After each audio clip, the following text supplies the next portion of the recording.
हम अपने आप को क्यों कर रहे हैं डिक्लेयर वर्ल्ड की फोर्थ लार्जेस्ट इकोनॉमी, स्पेशली अगर ये सिर्फ नॉमिनल जीडीपी के टर्म्स में है और पर कैपिटा जीडीपी, पावर्टी और सोशल इनइक्वालिटी में अभी भी है हम काफी पीछे। Let's understand the politics behind the economics. Point number one, India with such kind of a declaration is trying to bring international attention towards itself as a rising power. Operation Sindoor के बाद हमने अपने आप को एक मिलिट्री पावर तो prove कर ही लिया है, but with such kind of declarations based on IMF data, we are also trying to tell the world that we are a rising economic power as well. Operation Sindoor के बाद हमारी soft power और image building activities पर government बहुत अच्छे से focus कर रही है, and this can be one of its major part.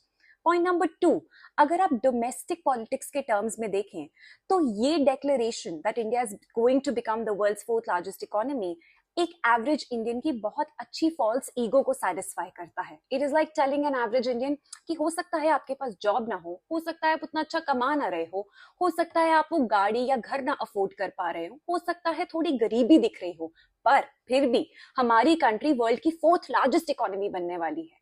That satisfies a false ego which every Indian wants to be satisfied at. Point number three, politics कभी भी silence में नहीं काम करती। Politics is about propaganda, it's about creating narratives. और economic achievements, economic success एक बहुत अहम हिस्सा फॉर्म करते हैं पॉलिटिकल नैरेटिव्स का। कोई भी पार्टी की सक्सेस, कोई भी गवर्नमेंट की लैंडमार्क विक्ट्री जज की जाती है उनकी इकोनॉमिक एक्टिविटीज और इकोनॉमिक ग्रोथ के बेसिस पर। So this is a larger part of the narrative which the government of the day is trying to serve to its citizens.